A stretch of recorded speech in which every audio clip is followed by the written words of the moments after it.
All right, last video for my favorite out of the whole foursome, Mama Maria. Mama Maria, you have to first embrace that even being the most tolerant girlfriend in the world for my very particular father and being a very particular person yourself, you both have the tolerance to love each other, want to spend each time with each other, and both share a love for this game. You all share a love for this game. And I envy the fact that you guys get to play golf together like that and like actually enjoy it like competitively.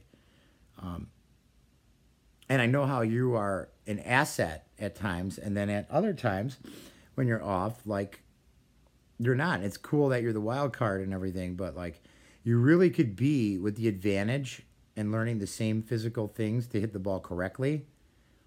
Like your improvement, like with the tees that you get to play from, like you really should be able to be an asset the entire time.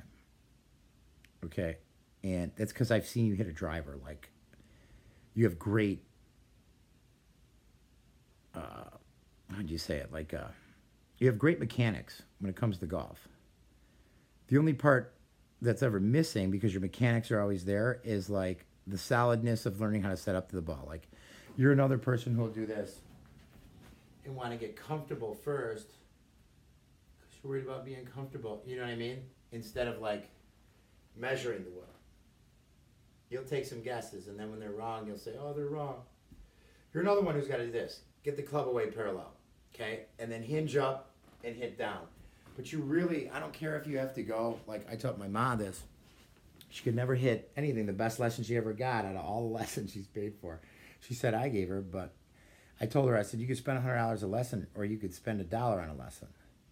The dollar it cost for my lesson was 100 pennies.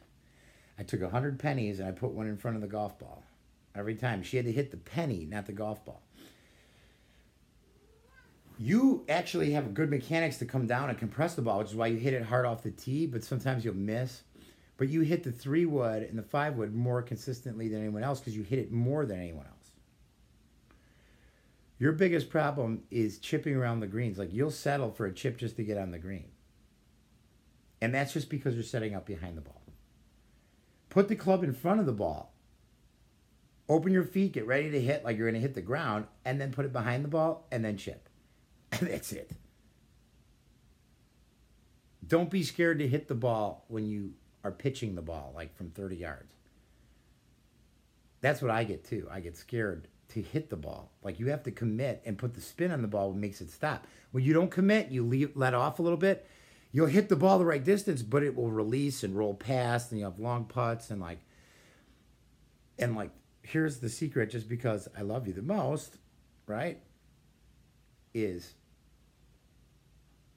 all those punk guys will never take their pride down. Like they've laughed at me. I remember, I'll never forget, ruffled feathers. Come on. 7, 8, 10, the par 3. It's like 210 yards. I hit one, right? I hit out of the bunker. I got a 35-foot putt. I pace it off. I walk it back. They hear me talking out loud. 35 feet. I go uphill. I go 37 feet, right? I line up to the baller like this. They're like, ha ha, and I bury it. Well, I knew the distance. I picked the line. I knew the distance. Your brain, in Pell's Putting Bible, they says the mystery of the brain. The one thing he cannot scientifically, being a NASA retired scientist, he can't R&D the fact that like when the brain says 12 feet, it will do 12 feet. If you do not say it, it will not do it. And you have to add the foot past the hole. Yeah, stop being scared and not getting the ball to the hole and then letting them give you a give me. That's bullshit. Make your putts. Give every birdie a chance. Get it past the hole. Okay? And all you got to do is be the sweetheart like you are. Walk up and grab the pin, and not because you're nice, because you're pacing from your mark. Mark your ball. Pick it up. 1, 2, 3, 4, 5, 6 paces. Pull out the flag, right? The pace should be behind the pin. 1, 2, 3, 4, 5. Grab the pin. 6 past the pin is 2 feet past. Okay?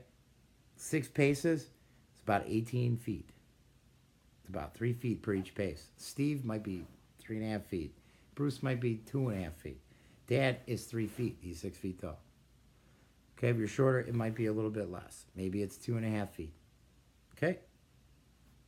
But it's 3 feet per each pace. But as long as you say that, you will give yourself, I would say, give yourself 3 feet for every pace. 1, 2, 3, 4, 5. Pick up the pen. Take another step. Is 6 is 18 feet. Minus 2 feet is 16. That's a foot past the hole. Give it 17. Give it a chance, son. Okay? I love you. I hope you guys have a good time. Time for me to go to bed. And I'm glad I did these videos because guess what? They're all my problems too. But I'm going to be a low handicap this year. Good night, guys. Have a good time. Let me know how it goes.